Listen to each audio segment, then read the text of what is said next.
Hello and welcome to the debate. I'm your host Sana Maqbool with you at PTV World, and in today's show we will be taking a look at something that is transforming the world as we know it today and how we understand it. And this is important in terms of where the future is heading and how impactful certain changes are going to be for the public in general, and of course what is going to be the norm as we move ahead.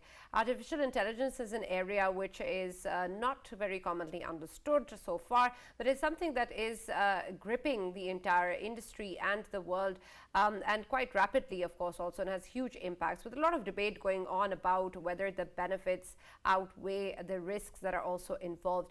And this is important, especially in terms of how new this is and how quickly it has expanded to the reach of the public, and what sort of measures need to be put urgently in place to make sure that it is regulated, and to make sure that the kind of harms and risks that are also associated with is something that the countries are able to provide.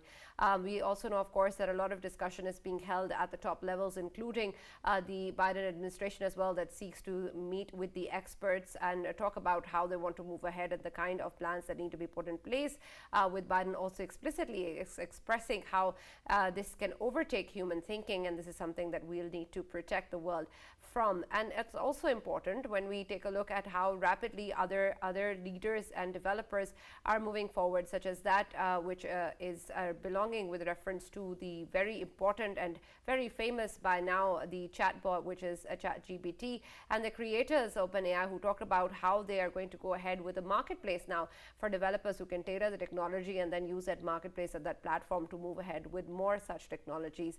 And then we also, on the other side, know that Europe is taking the lead in terms of AI regulations, and a number of risks are being spoken about, such as misinformation, fabrication of news, manipulation of people, biases, and this is especially important in academics as well, and others, of course, in terms of use of personal data and the kind of policies that need to be put in place. But we also know that they will unfortunately not really be in place for at least 2 years. And because of that, there needs to be certain urgent actions that need to be taken. And for us to understand the technology itself and how this is going to be used moving ahead, and the impact that it is going to have on the number of jobs that may be redundant, and already perhaps many are becoming redundant as we speak. And so we're going to talk a little bit about what this means and try and understand artificial intelligence, what it is, the benefits that it allows to people, and the kind of risks that are associated with it, and try to understand the core of the issues and what needs to be done now for us to ensure that we actually use this in our favor, rather than moving ahead in a future that is against us and for the future generations. For this and more, as always, we have with us our senior analyst, Farrukh Pitafi. Thank you, Farrukh, for joining us. We've also been joined by Mr. Irfan Malik, who's an AI expert and an entrepreneur. And we've also been joined by Mr. Ahmad Manzoor, who is a technologist. Thank you very much, gentlemen, for being a part of the discussion. And today, of course, we're going to try and understand what it is that we're dealing with. And I'll start with you, Mr. Irfan, because I want you to explain it to our viewers what exactly it is that they're dealing with. When they talk about AI, and I refer this in terms of my discussions with people, including my mother, who has no understanding of what this means. And I want her and the rest of the public to know what it is that we mean when we say AI. The most important point here is this: what we are dealing with. The AI is there. AI is not new. The artificial intelligence is not new thing. But the way artificial is exploding since last few months, this is something we need to understand immediately. The artificial intelligence is coming at a pace that one cannot imagine. This is beyond our imagination, because we are seeing it. There are changes happening every single day. So the artificial intelligence is becoming so powerful because of the large language models. It's not about ChatGPT. ChatGPT is just a tool. At the same time, these large language models are the beginning of a new era. We need to understand that fact. Now the connection between machines and humans are going to be reduced. You'll be able to talk to machines. You'll be able to, get things done by using machines. So there are two options now. I'll just put few things together. There are two options now. If we make urgent changes from, a root level up to the graduation level, then we'll be able to get things done by using machines. Otherwise, machine will be using us to get things done. things will go out of control, that we just cannot imagine the pace at which the AI is exploding. Literally, it's exploding. So this is what we need to understand, and that is the timing matters the most. And for this to handle that part, we need awareness. We need awareness not for students, not for the people who are going to do some development AI, but for the parents as well. For the people, for the kids who are, in schools, for the kids who are in colleges, universities, everywhere. This is something very good that you guys are doing at the moment. Spread awareness, and we need to understand the pace, and we need to make changes urgently. Absolutely. And I'll talk more in detail about education because I want to focus on that. But Mr. Ahmed, when we talk about the kind of challenges we face today, there are a lot of discussions around a particular movie that we've seen, perhaps all of us have seen in our childhood, called Terminator. And back then it may have seemed far-fetched, but even now when we talk about parallels that are being drawn with what was shown then, are we that far away from that fantasy world that was created? Or do you think that that is sort of a realistic picture of the kind of a future that may unfold? Actually, first thing which I want to tell you, that world will never become a Terminator 2 kind of a all right. and we are never going to go and live in the silos and something like that. Yeah. That's never going to be happen. Like that's Matrix number one thing. even. Yeah, not even no the Matrix. Arnold, no Yeah. Okay. So what AI will do for our lives, it will make ourselves productive, more productive, because just like the chat GPT you are talking about, what is the chat GPT is doing, that is making documentation so easy. Like for the 50 minutes work, we are going to do that in the 5 minutes. So it make our lives productive. So there, if will it make us useless? Not exactly. Basically, 3 technologies will change our world in the near future. First is IoT, the second one is blockchain, and the third one is AI. So first one, if I say, like, everybody is using smartphone, like smartwatches, smartphones, and everything is that. So normally people have no idea what is smart, which come into the first side, like smart TV. What is the smart? Like if I ask you what is smart, normally people answer me like that, because the phone is very look like cute thing and something like that. Okay. So people think that, okay, because this is slim phone, slim watch, then that's a smart. That is basically self-monitoring, analysis, and reporting technology. That is an abbreviation. Okay. Right? So if I say for a while that this device is a record gathering tool, because it's gather all the records or the information. And the other part, the second part, is blockchain, which is actually saving all the records at some place where it cannot be manipulated. Okay. And then AI, which is going to use that data, just like the other panelists told you, that there are large data is coming up, and then it will use this data to make your life productive, to make your life more easy, more easier. And then if you say, like, any fridge, like smart fridge, will order by itself anything, which is not going to be available in next 2 days.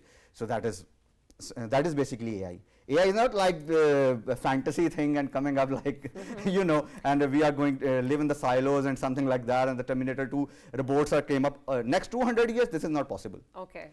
Because this is what I have sit with many other AI experts in Dubai, and then where we have discussed this thing. So they told me that next 200 years this is not going to happen. Okay. But after that, nobody knows what's going to happen. So AI is make our life more productive if we use it properly, not like just fantasy world and something like that. All right, sure, we'll explore that further. And Farrukh, I know for a fact that you've had some very interesting encounters with ChatGPT, and perhaps given your intelligence, there has been something which has been at par with what ChatGPT has responded with, and I want to talk more about it because I still haven't tried it, and so I don't know what all of that is about and how exactly will that actually play out in the future. But you will have some sort of first-hand experience in terms of explaining to us also what that entails. And then speaking about the benefits that it provides, I understand that this will make our lives easier, but how far will that easiness then also contribute to possible issues that can be raised? Right, Sarah, first of all, I think that I'm going to later talk about ChatGPT or GPT-4 as well.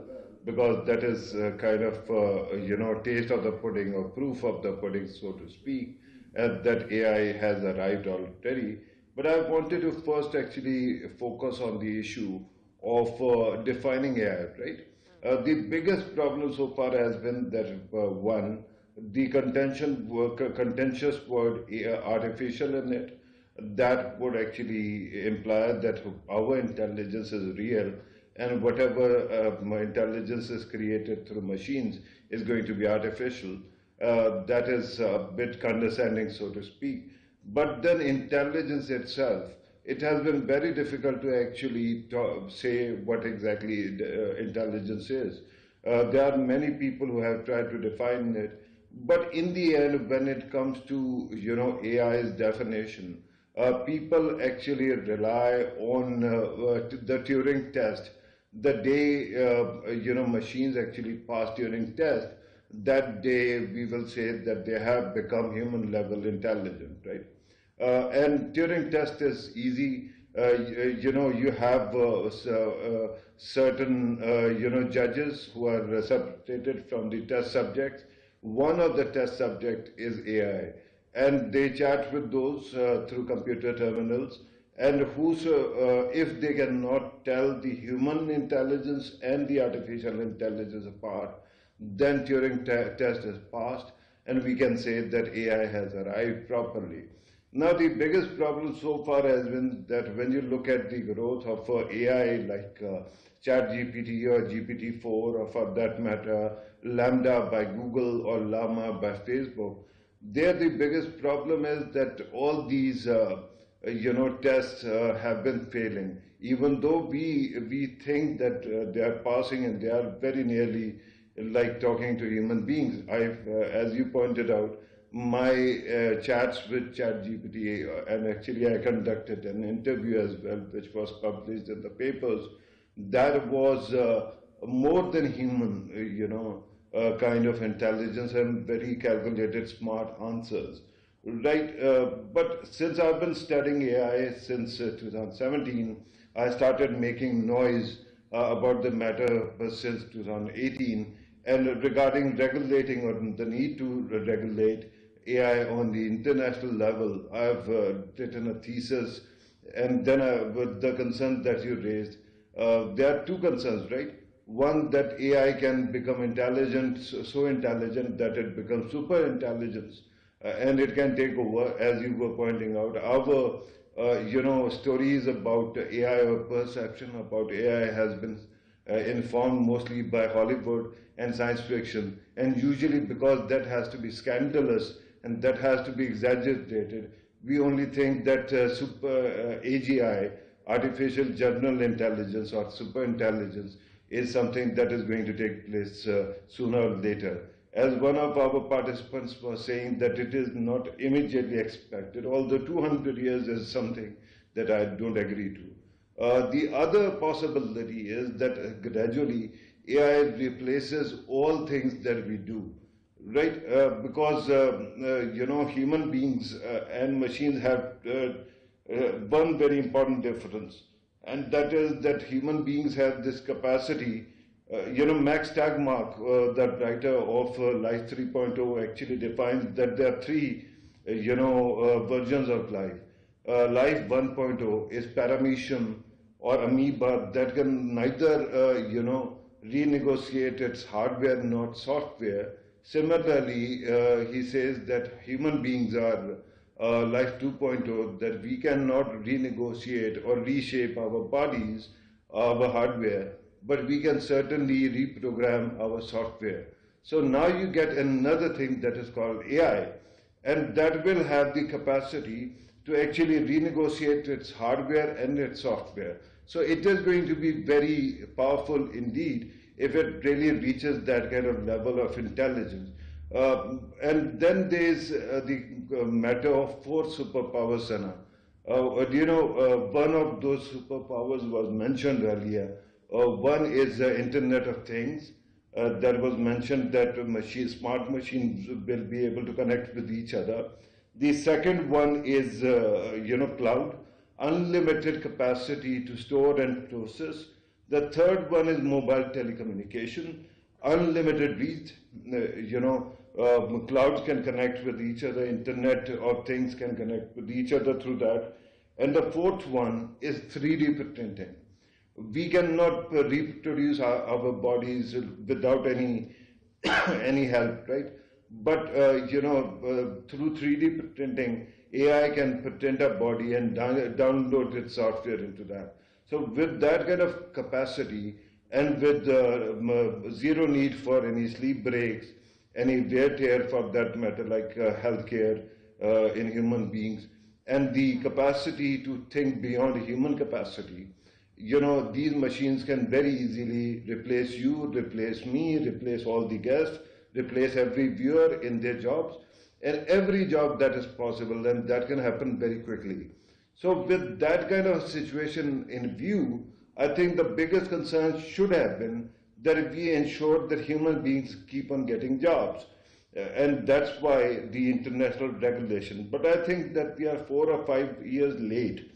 Because if you are looking at ChatGPT, which is 1.5 billion parameters, advanced, I'm sure that there must be some private or some, the unknown machines that are far superior in experiment, and that cannot be regulated because they are in private domain and they will not easily be made public. So if there was a possibility of regulation, a window of regulation, we have missed it. I think that within 5 to 10 years, machines will be able to replace all our jobs. All right, and I want to talk a bit more about that. Mr. Irfan, the issue, of course, with reference to the kind of potential risks that exist is being taken up by the top authorities. And I understand what Farrukh is talking about in terms of how late that it might be. But when we talk about how AI is going to evolve over the next few years, will it actually be something that will then not be, that we will not be able to curtail at any point? Does this have a deadline, as Farrukh is talking about, in terms of the window of opportunity? Will we possibly not able to roll back if this goes beyond any certain limit? Well, I think if we are talking about the future potential risk, and if we are talking about fantasy world, let me recommend you a movie that I relate to the existing situation. It's Eagle Eye. The movie name is Eagle Eye.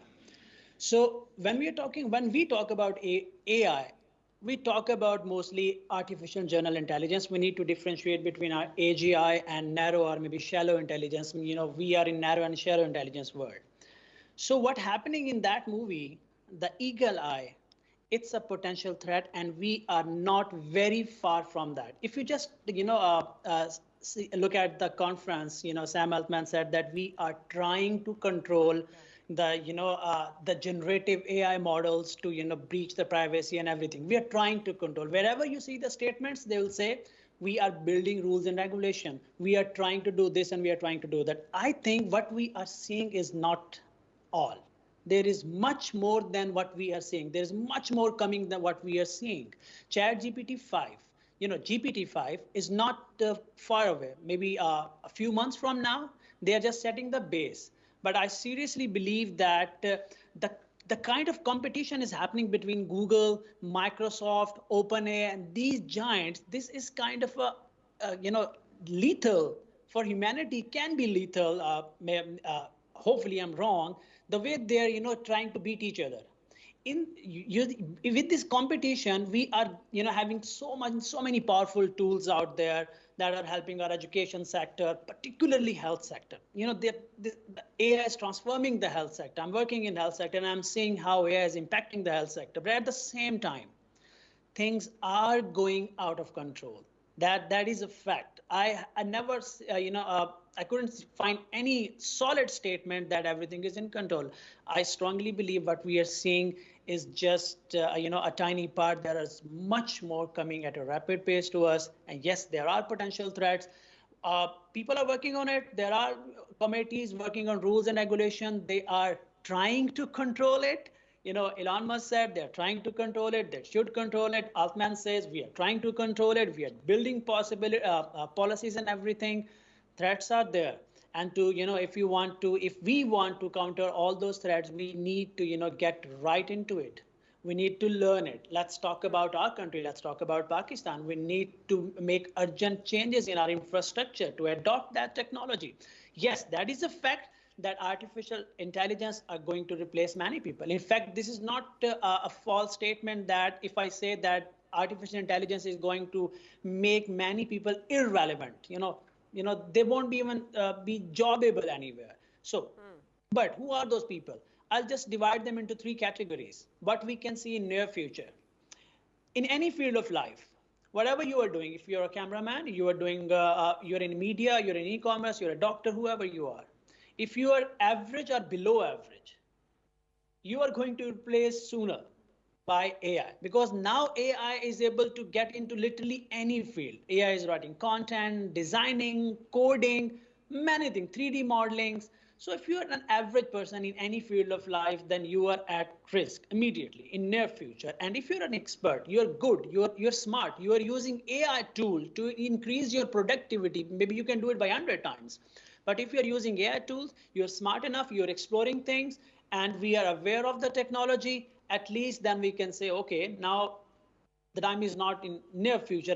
As I say, we cannot claim it's 100 year or 200 year, but yes, there is a time when we can, make so many things, make so much of a profit in any business by using AI. The potential threat is there, and so many opportunities are there. We cannot negate any of it.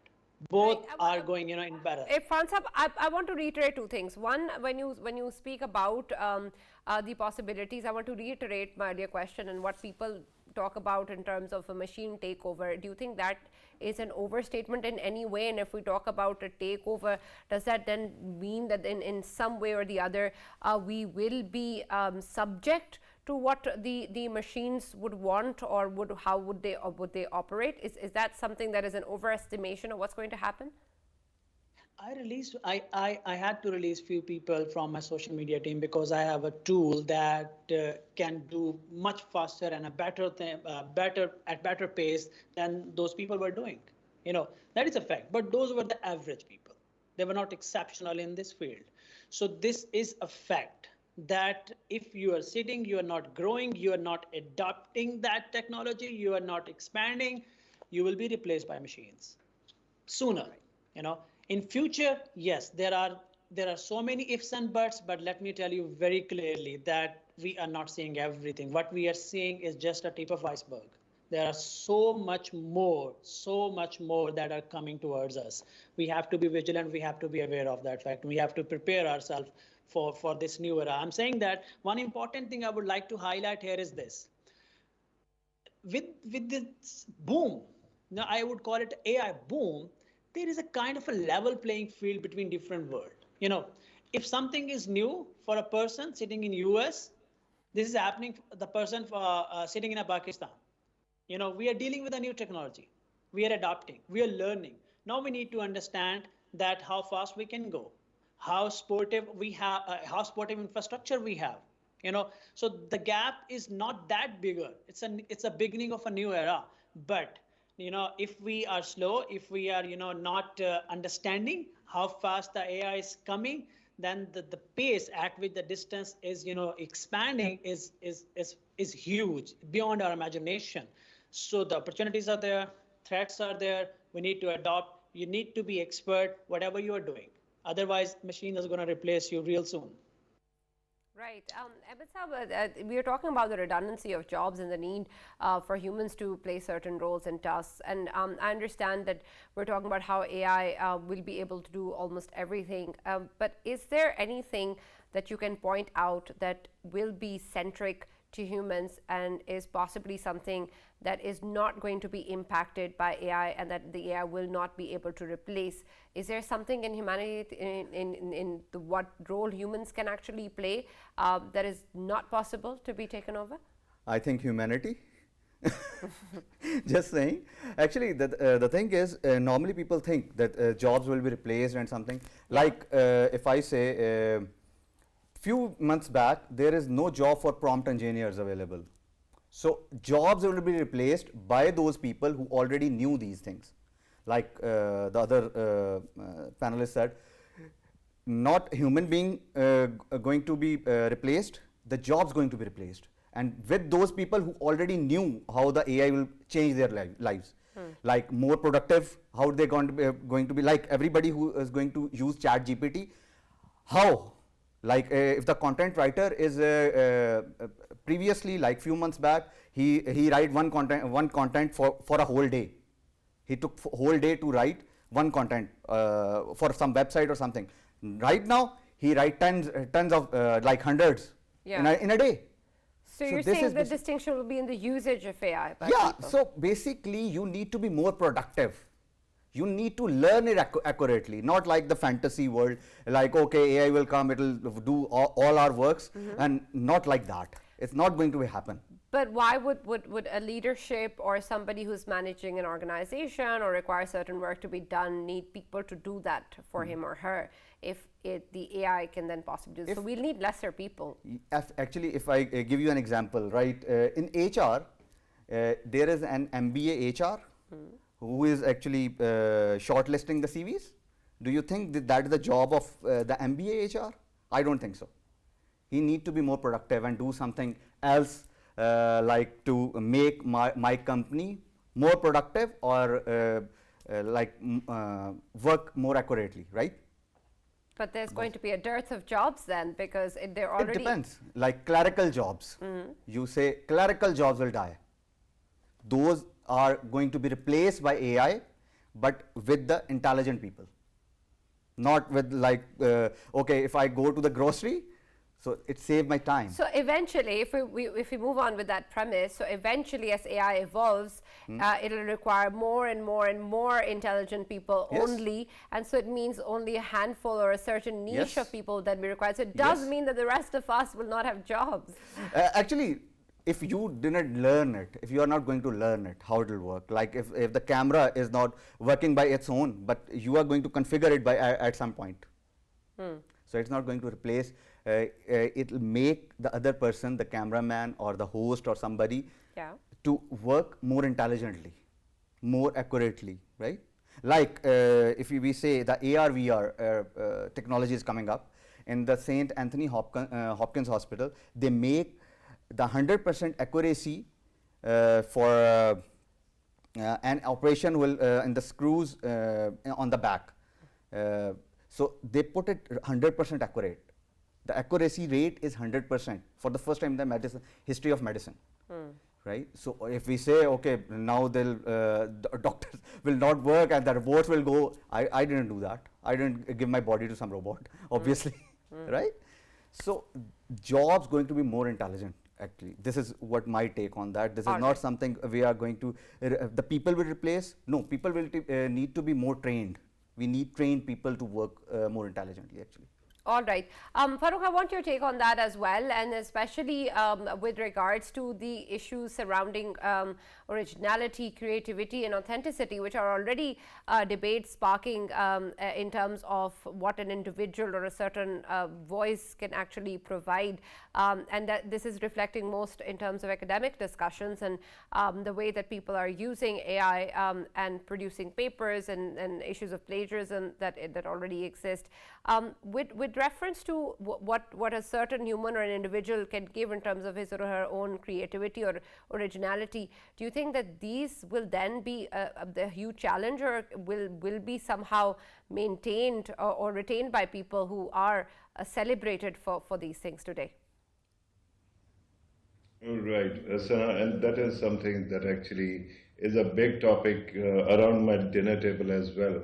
Because as much as I am in love with AI and its potentialities, my daughter is who's very creative, thinks that AI is going to kill artistic jobs as well. One thing that I have to ask you, because there has been an argument that I've been hearing for past many years since I started writing on this, that in the third industrial revolution, when old jobs were killed, at that time new jobs emerged, and because of that we can expect that that is going to happen this time also.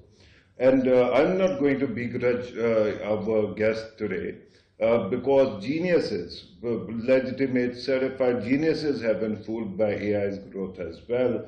I give you two examples. One of Noam Chomsky, who thinks that ChatGPT is a glorified autocorrect, right? And one of my favorite, Dr. Michiko Kaku, who thinks that it is merely a plagiarizing machine. It only recycles whatever was written in the past, right, through its own creative methods.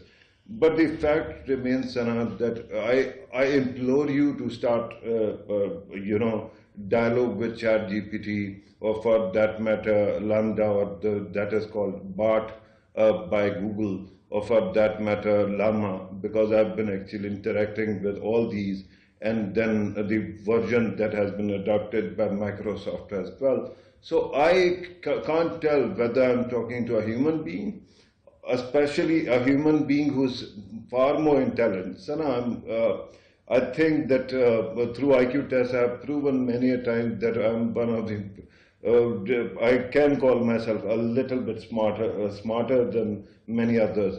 But even then, when you feel that you're in the presence of an intellect that is far superior to yourself. Now, my question is, what is human beings, USP, unique selling proposition? Is it our physical prowess? No. Animals have far more superior prowess, body mass and prowess, right? Then what exactly is it? It is only this, the brain. Now, because I understand that in the past, and as was pointed out, that AI is not a new concept, it dates back to 1940s, 1950s, but at that time there was the idea of rule-based AI, where trajectory was defined by rules, not by personal experience. Now what you see in computers is called artificial neural networks, that is patterned on our own brain and our own neurons, and there are weights and connectivity, that actually linkages that define how a rational decision is going to be made. Now keep on adding neurons to your brain, and you will become super smart. I will become super smart, right? Now the AI doesn't have that kind of limitations. I've just pointed out that thanks to cloud, it will have infinite, virtually infinite processing power and access also. It can access all the brain cells around the world in a second, right? With that kind of a capacity, and remember that future is going to be an interaction between four things, I think. One is AI, the second is quantum computing, because quantum computing has been actually achieved, but the only problem is it cannot function at room temperature, where the processing is done at the atomic level, right? The third one is the climate changes or challenges that are coming, and the fourth one is gene editing and genetic engineering, right? With that kind of powers, things are going to change. But the biggest problem is, I understand that human civilization might become very productive, because with that kind of brain capacity, human power will be surpassed. But the problem is, any goods or services that are created need to be purchased. And if human beings are not working, right, who's going to purchase? How do they have the purchasing power? And then remember this argument that AI will replace menial jobs, or for that matter, moderate jobs, not excellent jobs. That is a fallacy. Why? Because AI's evolution is quite opposite to your evolution. Our bodies kept on evolving through millennia, right? And after that, finally, we managed to grow this brain that has evolved into a biochemical or electronic, device. But they are being evolved from pure thought, and eventually they'll have bodies, right? So the first job that will go is the top-notch jobs, right? The smartest jobs that are possible. This is said to be a paradox that is called Moravic's paradox, and that means that machines can actually do smarter jobs better, and menial jobs with difficulty, because they don't have the capacity to understand physical labor, but they can actually understand and process all other things. But if you have the infinite capacity, Sana, why will they not replace all the jobs, right? And this is my problem. I've talked to many geniuses, many accomplished people, right? Earlier, somebody was actually quoting Elon Musk. Now, the problem with Elon Musk is he's a fancy character. He keeps on complaining about certain things and then immediately dives into the same thing, right? For example, he was talking about brain appendages and complaining about that. Then he started killing monkeys through his brain implants. Similarly, AI, similarly, robots. So the biggest problem is that billionaires might be there. They will replace you and me with machines, and that will happen soon. They will be able to afford everything, but there will be a very small, you talk about 1%, it is going to be 0.00001% of the population that will be able to afford these things. The rest will face a demographic collapse, and that is the biggest fear. So at this moment, the only idea that everybody could have come up with, the bright idea, is not a new job that we could have created. That is called UBI, Universal Basic Income, that these companies start actually handing out $1,000 checks to all citizens. Now, if you know anything about these billionaires or trillionaires for that matter, I don't think that is something that will happen soon. Or rather, I am sure that as happened with Trump, if they are threatened further, they will kill democracy and take over the world. So with that kind of a situation, I don't think I have that kind of great hope that human society is going to be productive. That window that was there to regulate this development is far gone. And now we are vulnerable out in open, waiting for the day when AI takes over the jobs. All right, Mr. Irfan, the situation seems quite bleak as the way Farrukh is putting it, and I understand there's so many consequences. One of those is also something that we've seen a certain glimpse of in terms of the kind of access there is to data. And I understand this debate about how AI is built on the data and is of humans, and so that is what it's going further with, especially in terms of the biases that we have seen. There were some very serious and alarming examples of how quickly that sort of also showed up in responses by AI as well. And this is important, especially in terms of how that is going to impact the way we will think, the way that we will make decisions, or the way we will perceive others. And especially in the kind of world where we exist today, and the way that we've seen certain biases also impact relations, not just between humans, but between countries, societies, and across nationalities. Is this something that will then also be an impact that will be different for certain communities and different for others? Well, as I said, that what we are seeing is just a tip of the iceberg. There are so much more that are coming at a rapid pace. Not talking about, the thought process. Actually, what you're saying that is, sentiment classification. It is already happening. Human thought process are being manipulated by the AI. It is not going to happen. It is happening already. What we need to buy, what we are going to buy, who is good, who is bad, even the election processes and everything, it is happening at the moment. And these large language models and computational power that we have now is gonna speed it up to a great extent. And that is happening at the moment. It's not something that is going to happen. What we need to understand is that we need to grab that. We need to, let's talk about our country, start from our side. We need to understand what is happening around us, how AI is manipulating our thought process, our choices and everything. It is already happening, even if you are not into the AI world. So the biggest thing is that you just said the data. Let's talk about the data.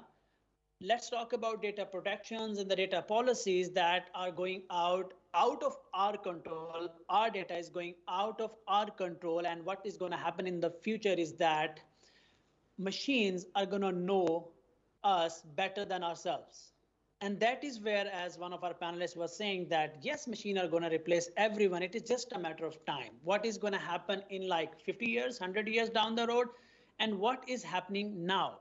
What we should do to handle the things that are happening now and that are going to happen in near future and that are going to happen in next 50 years. What is bothering me and what is causing the confusion is that we are mixing that what is going to happen and when it is going to happen. So this is all the pressure. This is all the ifs and buts that are causing massive confusion here and there. What we have in what we have at the moment right now, with so many opportunities, at the same time, so many challenges. I would say let's go step by step. We need to handle that part. I want you to add and build on what you said earlier in terms of our choices being guided by AI. And I understand that's already happening, but will that be something that will be in control of the developers of AI who will be able to govern us, or the kind of capitalist organizations that exist, or will it be even beyond their own reach eventually that the choices are then governed? Well, there are chances it will go beyond their own reach. That's the threat. That's the threat. Honestly speaking, I'll be candid here. That's a threat. That is happening. I'll come back to my statement. What we are saying is just a tip of the iceberg. Yeah, absolutely. The things are much. That's why I'm referring that movie, Eagle Eye. If you just watch that movie, you'll be able to relate things.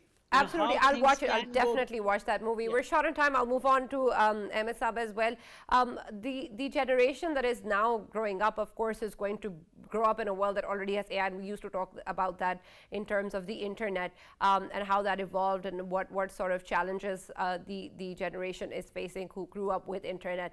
And of course, we're seeing the evolution of AI moving further, but the next generations are going to see that as the norm, and that puts forward a lot more challenges in terms of what sort of world they're going to grow up and what sort of humans they're going to be. And with regulations, it seems that we're too late, but can we do something in the way that the future of our next generations is somehow protected, or what sort of then skill sets or abilities will they need to have to be able to survive in a world that is generated or coming up or is being revolved around AI? Yeah, ma'am. Actually, the thing is, we need to tell them what is right and what is wrong. This is the only thing we can do. Right now, everybody is on internet, and you have no idea what they are saying. Like previously, you guys are discussing about. So that is the same thing, like the recommendation you got on the YouTube. If you are watching any video, then it come on the same phase, like on the Netflix or whatever, the recommendations you got, right? So you need to tell them what is right and what is wrong, and tell them, okay, you need to be very productive, number two, and tell them, guide them how to work smart. Because right now we are the project management nation. That is no doubt about it. We do projects for the other countries, right? So we need to be a productive nation, basically product management nation. We need to make our own products. This is the thing which we need to train our kids to make, like own softwares, own something. So this is make them more productive. This is what I think actually. Okay. Yeah. Okay, Farrukh, I want you to comment on the way that different countries will be able to deal with it. And how, of course, I understand that the evolution of AI and technology may be different in different parts of the world at the moment, and so perhaps the impact will also be in, especially when we talk about the situation in Pakistan and the kind of challenges we're dealing with. Are we even thinking about what is going to happen in the future, or what we are possibly inevitably going to deal with, and how to be able to go ahead and evolve as AI evolves? And what can countries like Pakistan do for that matter? Will they just be at the receiving end of things, or can they do something about it? Right. Sana, as I was putting earlier, when we are complaining that even America and China and other countries who are far more developed than us have missed the window, or for that matter, Europe, do you think that Pakistan stands a chance? My concern is that whether you like it or not, technology, whether you have any say in its development or not, technology actually very quickly takes over jobs and displaces people. Let me give you very quick examples of 2 or 3, professions that used to be there, but they are not. For example, before mobile telephone came, the smartphones phones came, there used to be a photographer's shop, right, where you would go to develop your pictures. And then there used to be video stores. And then there used to be, record stores, music record stores. They all have gone because smartphone just came. We had nothing to do with their development, and yet it displaced jobs very quickly because technology at the start seems expensive, but it goes to scale, and when it does, it becomes affordable. So every job, every profession, if they can get AI as a replacement for human being who can get sick, who needs to sleep at least 8 hours a day, who has to take the weekend off, who can be sick, who has to have vacations. It can be replaced by a machine that doesn't take any of those things at all. Then why would they not go for it, right?